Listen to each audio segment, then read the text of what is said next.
Assalamu alaikum. I hope you're well.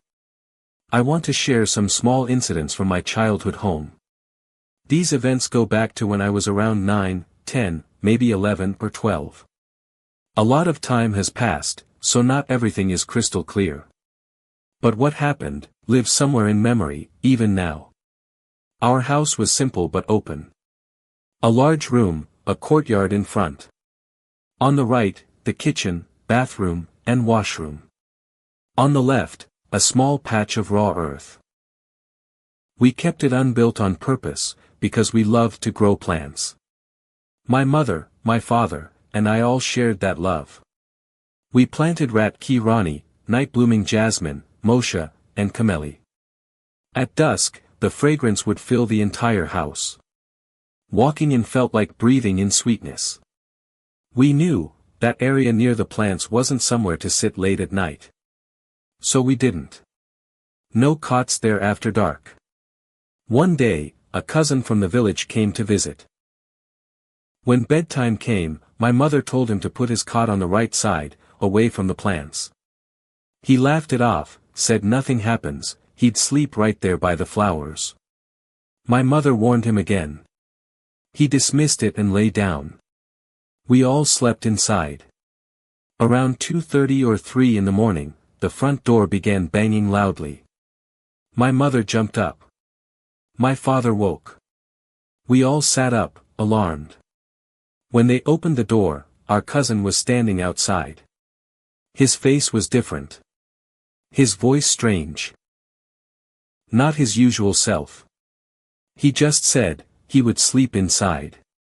My mother let him in without a word, laid out a cot, and he was asleep almost instantly.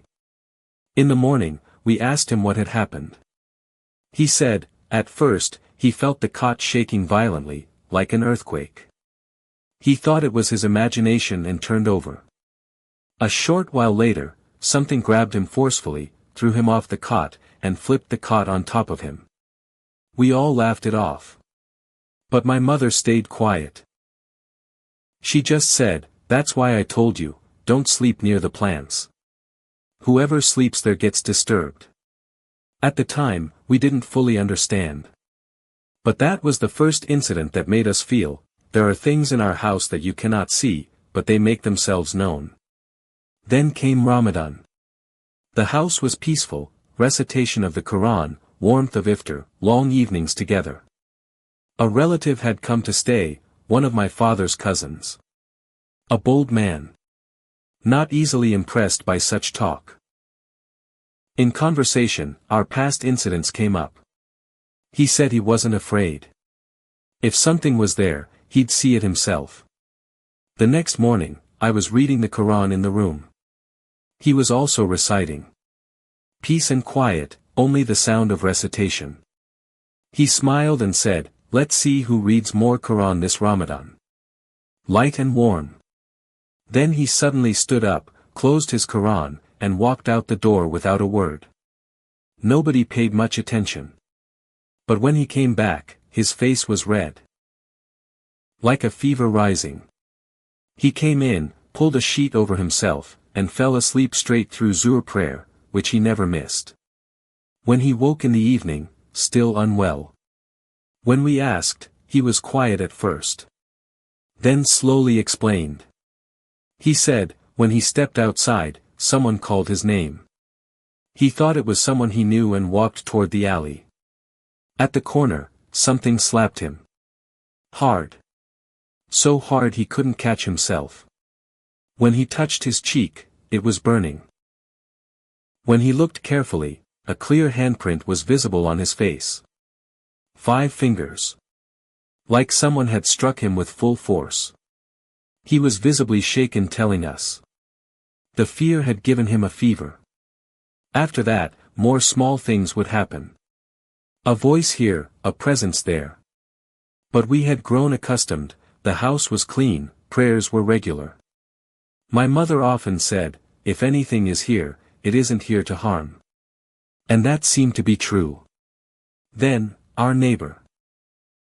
A kind woman who lived nearby, blind from childhood. One evening, a knock at her door at the usual time, she assumed it was the milkman, picked up her container, and opened the door. "Son, give me the milk," she said, holding out the bowl. She stood there a long time. Nothing poured in. No voice. No one there. She closed the door, put the bowl back, and lay down, frightened. Half an hour later, the real milkman came and knocked. She asked, "Who came earlier?" He said, "No one came before him." In the same alley, a neighbor's young son went to play outside one day. When he returned, he was feverish for 2 or 3 days. When he recovered, he said he'd seen a very tall man standing in the alley.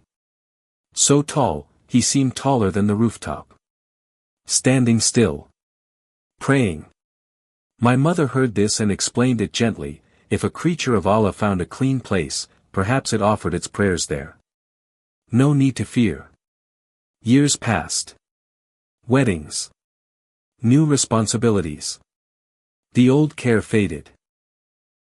The plant garden, once filled with fragrance every evening, was no longer tended. That same courtyard, once so alive, felt quieter. Emptier. Family tensions grew. Misunderstandings. Arguments. Things once overlooked became wounds. And then, my mother passed away. After that, it felt as if the house lost its soul. Neighbors said, "The home has lost its glow." When I returned after marriage, they said, "When you left, you took half the house's brightness with you." Eventually the house was sold. The man who bought it later said, "It is a house full of blessings." That brought a strange peace to hear. Because that house was built with so much effort. We had seen good times and hard times in it. But always, together. Looking back now, there is less fear and more wonder. Some things, I believe, are not here to harm. They are simply present. Time moves on. People part. But some houses, and the memories they hold, never leave you.